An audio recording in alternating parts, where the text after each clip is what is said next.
During more than 2 years at Facebook, Sophie says she discovered armies of trolls working for authoritarian governments. What was your worst case example? Azerbaijan was the worst example, just because of the sheer size and audacity of the behavior. Şahsiyeti Azerbaijan, and all supporting Azerbaijan's leaders. In Honduras, she says, she found fake pages backing the president. You've said it's so easy to find, it's like they've written their name in blood. Yes, they weren't even trying to hide.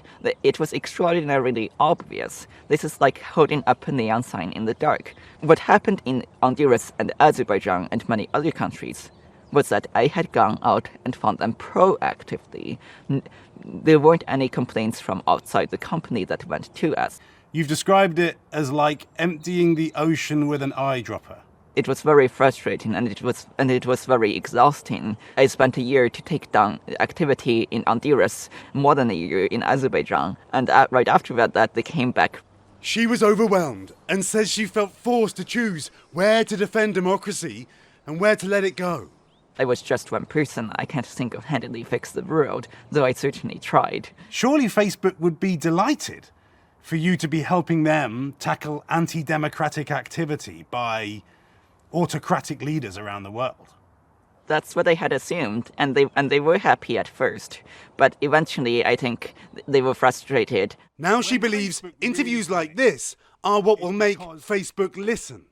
At the end of the day, Facebook is focused on publicity. A press fire is what we called it at Facebook. You were a junior employee. Did you feel like you had too much power? I absolutely believe that I wielded too much power. I had this much power for two reasons. First, because Facebook has so much power, because it's so influential and important worldwide. And secondly, because what's considered important by the world isn't what's considered important by Facebook.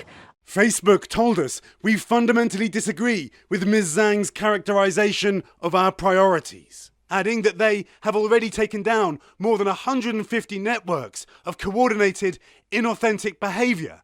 Facebook says a more than 200-person expert team works with hundreds of sources like the FBI. On the question of machines taking over from humans, a senior Facebook executive told me the company sees AI as most effective when combined with human expertise, not as a silver bullet.